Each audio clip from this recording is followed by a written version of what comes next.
Pakistan Saudi के बीच बड़ा समझौता। समझौते को लेकर भारत की परेशानी बढ़ी। समझौते पर इजरायल का बड़ा बयान।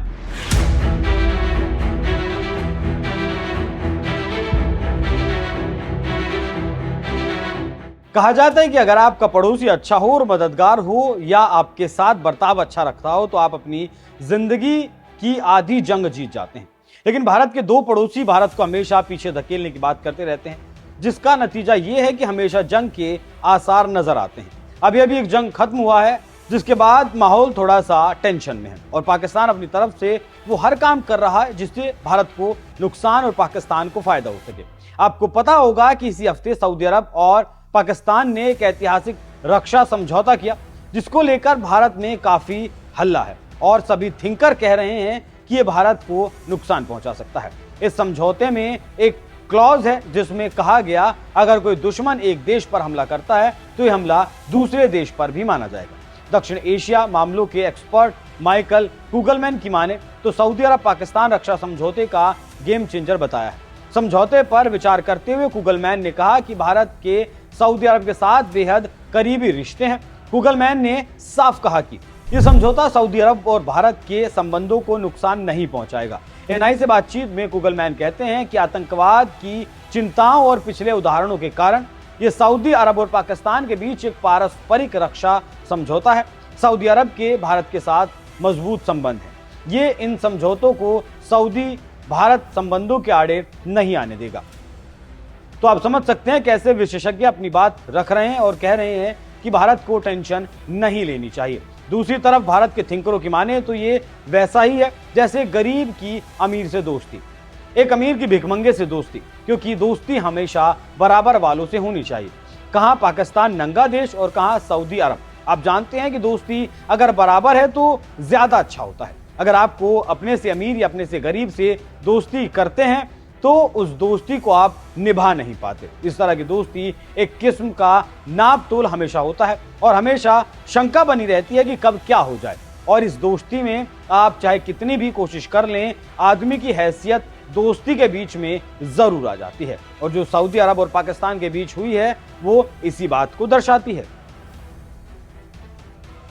पाकिस्तान और सऊदी अरब का रक्षा समझौता ऐसा है कि अब यूरोप, एशिया, दक्षिण एशिया के थिंकर इस पर लाभ हानि और भारत के नजरिए से क्या हो सकता है इस बात पर बात कर रहे हैं। इसी को लेकर इजराइल के एक थिंकर ने बड़ी बात कह दी।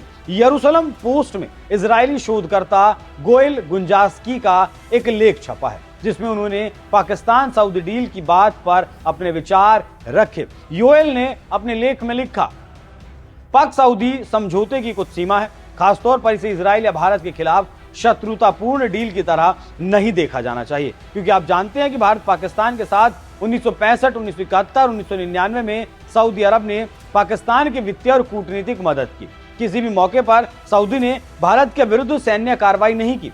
सऊदी अरब ने कश्मीर के मुद्दे पर पाकिस्तान के साथ पूरे हाथ खोलकर नहीं आया और भारत के खिलाफ खुलकर खड़े होने से परहेज भी किया। ये कहना आसान नहीं है कि भविष्य में सऊदी की ओर से भारत के खिलाफ पाकिस्तान को सैन्य मदद दी जाएगी। इससे आप समझ सकते हैं कि कैसे थिंकर कह रहे हैं कि पाकिस्तान का अतीत और पाकिस्तान की ढहती अर्थव्यवस्था और आतंकवाद, ये तीनों मिलकर पाकिस्तान की हालत खराब कर रहे हैं। और चौथा है पैसा मांगने की आदत, जिससे दुनिया में ऐसी छवि बनी है कि कोई भी देश मदद तो देता है लेकिन बराबरी की हैसियत से नहीं, बल्कि भिखमंगे देश की हैसियत से। इससे समझा जा सकता है कि सऊदी अरब और पाकिस्तान के बीच जो समझौता हुआ है उसकी हैसियत, ये ताकत क्या है।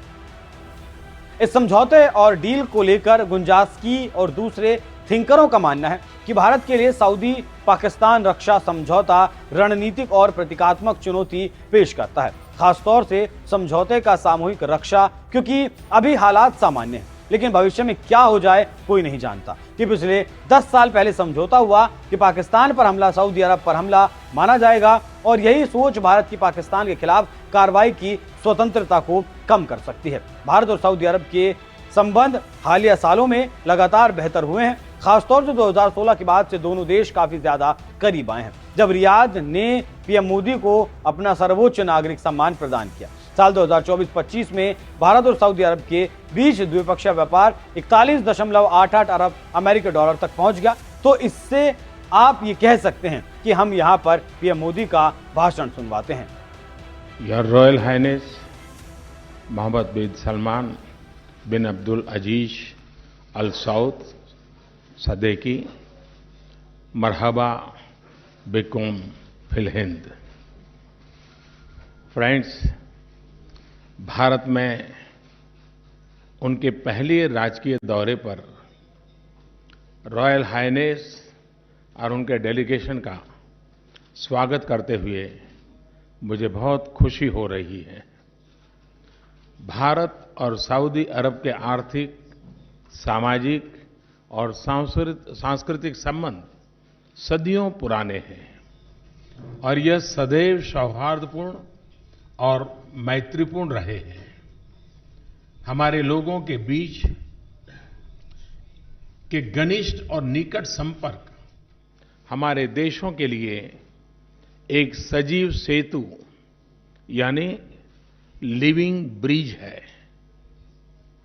हिज मैजेस्टी की और रॉयल हाइनेस आपकी व्यक्तिगत रुचि और मार्गदर्शन से हमारे द्विपक्षीय संबंधों में और भी प्रगाढ़ता, मधुरता और शक्ति आई है।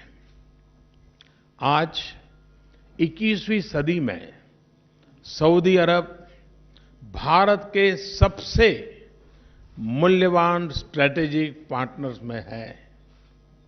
ये हमारे विस्तृत पड़ोस में है, एक करीबी दोस्त है और भारत की ऊर्जा सुरक्षा का महत्वपूर्ण स्रोत भी है।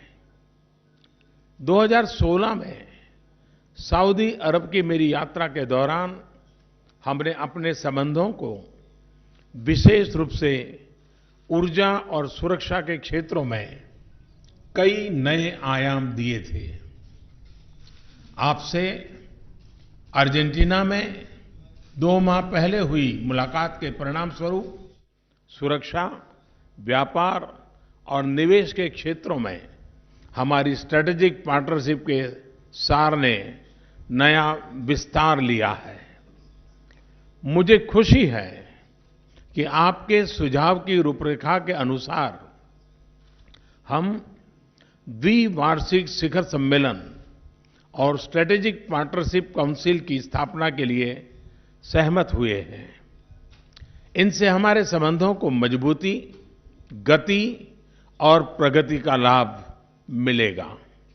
फ्रेंड्स, आज हमने द्विपक्षीय संबंधों के सभी विषयों पर व्यापक और सार्थक चर्चा की है।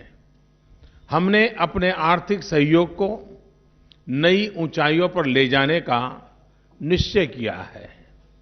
हमारे अर्थतंत्र में सऊदी अरब से संस्थागत निवेश को सुविधाजनक बनाने के लिए हम एक ढांचा स्थापित करने पर सहमत हुए हैं। मैं भारत के इंफ्रास्ट्रक्चर में सऊदी अरब के निवेश का स्वागत करता हूं।